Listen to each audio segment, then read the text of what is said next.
할렐루야 임목사의 스토리텔링 오늘 말씀 묵상 역대하 28장 16절에서 27절까지의 말씀입니다.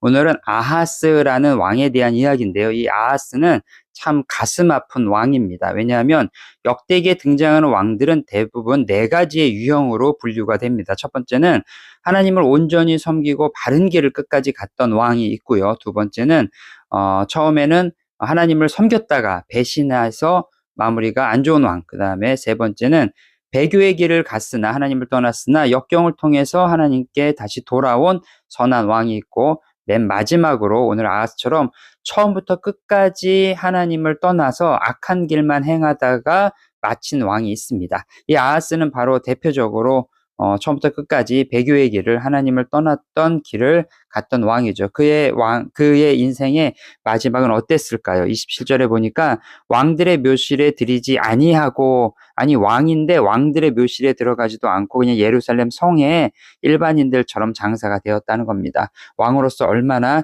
형편이 없었는지를 알 수 있습니다. 자, 하나님께서는 그럼에도 불구하고 아하스에게 여러 번의 기회를 주시죠. 나라가 어려움에 처했을 때 하나님께 나아와서 하나님을 의지했다면 하나님 도움을 주셨을 텐데, 오늘 16절 말씀을 보니까 아하스는 어떻게 했냐면 아수르 왕에게 사람을 보내서 도움을 요청합니다. 자, 우리가 어떤 어려운 일이 생기면 제일 먼저 머릿속에 이것을 누구를 통해서 누구에게 부탁을 해서 이것 좀 해결할까라는 것이 첫 번째로 떠오른다면, 여러분 우리의 신앙을 점검해 볼 필요가 있습니다. 무슨 얘기입니까?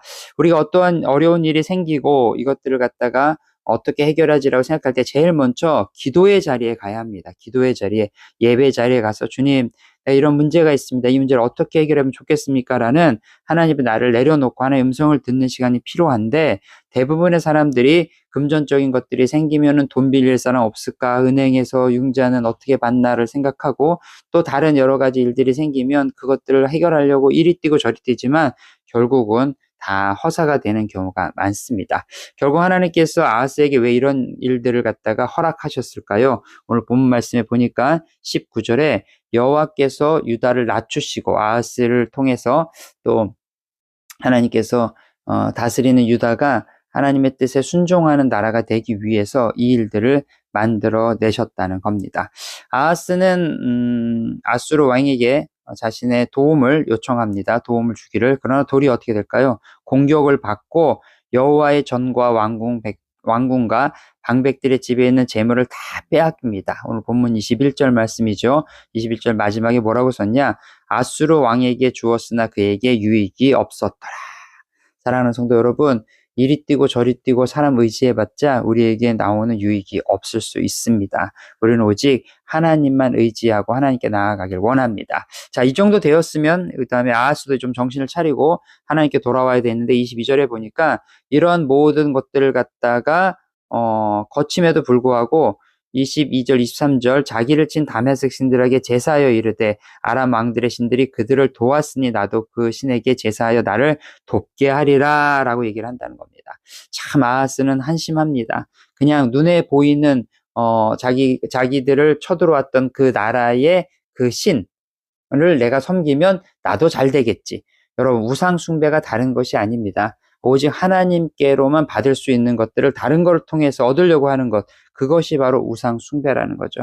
그런 우상 숭배의 길을 가고 여호와의 진노가 점점 더해지는 일들을 보게 됩니다. 아까 시작에 초입에 말씀드린 것처럼 결국은 나이가 들고 상황이 되어서 아하스는 또 죽음을 맞이하게 되고 왕들의 묘실에도 들어가지 못하는 안타까운 일들이 벌어집니다. 자, 우리는 인생을 마무리할 때 어떠한 사람으로 기억이 될까요? 우리의 발자취가 어떠했는지. 저는 여러분, 우리가 하루하루를 잘 살면 한 달을 잘 살고, 한 달을 잘 살면 1년을 잘 살 거라는 그런 희망과 또 그런 소원이 있습니다. 오늘 하루를 마무리하며 또 한 달을 마무리하며 한 주 이렇게 마무리해 가는 과정에서 나를 돌아본다는 것, 나의 발자취를 살펴본다는 것은 신앙인에게 있어서 너무나 소중하고 복된 시간입니다. 자, 오늘 이 말씀에 그래도 희망을 주는 메시지가 27절 하반부에 나오는데요. 그의 아들 히스기야가 대신하여 왕이 되니라. 자, 우리는 이 히스기야가 어떤 왕인지 알고 있기 때문에 히스기야가 장점 단점이 다 있어요. 그래도 아하스보다는 낫지요. 그래서 하나님께서는 또 그의 아들, 아하스의 아들 히스기야를 통해서 유다를 다시 일으켜 세우시려는 하나님의 사랑이 그 안에 숨어 있음을 보게 됩니다. 사랑하는 성도 여러분, 한 주간 일터에서 너무너무 수고 많이 하셨고요. 이제 주말입니다. 우리의 삶을 좀 되돌아보며 내가 한 주간 어떻게 살았지? 또 다가오는 주일을 어떻게 준비하면 좋을까를 한번 고민하고 하나님 앞에서 나를 갖다 살피는 하루가 되시기를 축복합니다. 임 목사의 스토리텔링 말씀 묵상 오늘은 여기까지